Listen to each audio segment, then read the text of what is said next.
So, are password managers actually safe? You've probably asked yourself this, right? The whole idea of putting all of your most important logins into one single place, well, it just feels a little scary. Kind of like putting all your eggs in one basket. But what if that basket is actually a fortified digital vault?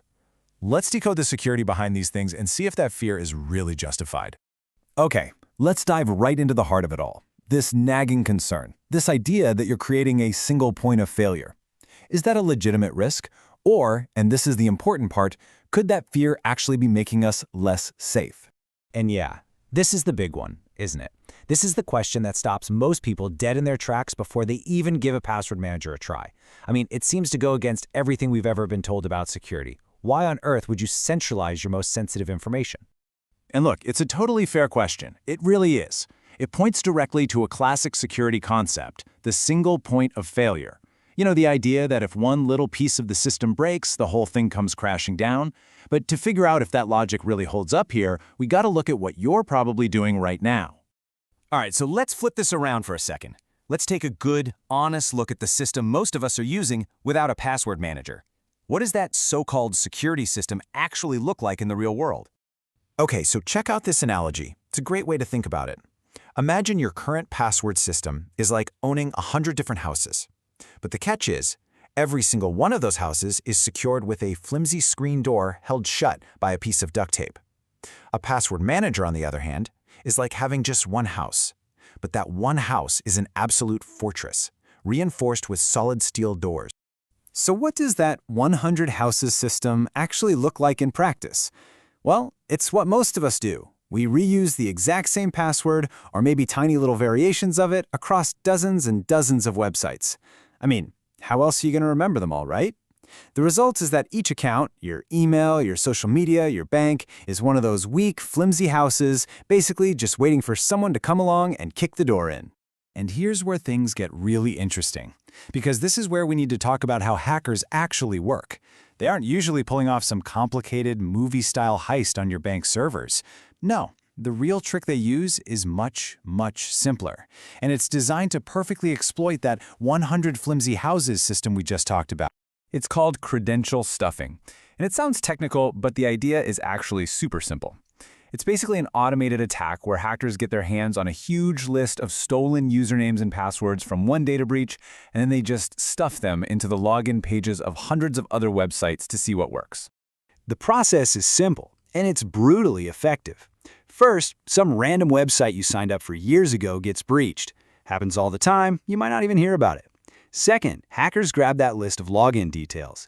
And third, they use bots to automatically try your email and password combination on every major banking site, email provider, and online store you can think of.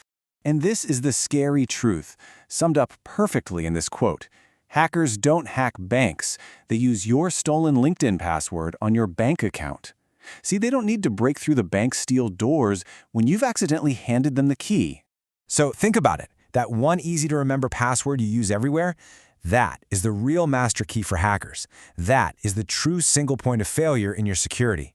Because one breach at just one of your flimsy little houses gives an attacker the key to unlock all 100 of them. And this is the exact problem that a password manager, our fortified vault, is designed to shut down completely. It's not just a tool for convenience, it's a strategic defense against the most common attack out there. So now, with this Steelhouse system, what happens? Well, every single one of your accounts gets its own crazy, unique, randomly generated password, something you could literally never remember. All you have to do is remember one single strong master password to unlock the whole thing. This strategy completely neutralizes credential stuffing. If your social media account gets breached, who cares? The password they stole is totally useless everywhere else. So, in short, a password manager makes every single one of those flimsy screen doors a unique, steel-reinforced vault door. A breach gets completely contained, an attacker might get into one room, but they're going to find themselves trapped with no key to get into any of the others. Okay, so let's circle all the way back to where we started. Back to that initial fear. Now that we've seen how things really work, it's time to rethink what we mean by single point of failure and ask ourselves where the real risk is. So, let's ask the question one more time. What is the true single point of failure? Is it the password manager, that one fortified vault protected by a single, strong master password that only you know? Or is it that one weak, reused password that acts as a universal master key for any hacker who stumbles upon it? When you really look at it like that, the answer becomes pretty obvious, doesn't it? Hey y'all, I hope this helped you understand this stuff a little better. Let me know in the comments, and let me know if there is a topic you are curious about. Maybe I can help. You can also check out these 2 videos. Hope they help you. Make sure to like, subscribe, and hype this video. Always appreciate y'all, and thanks for stopping by the Stoop. God bless always.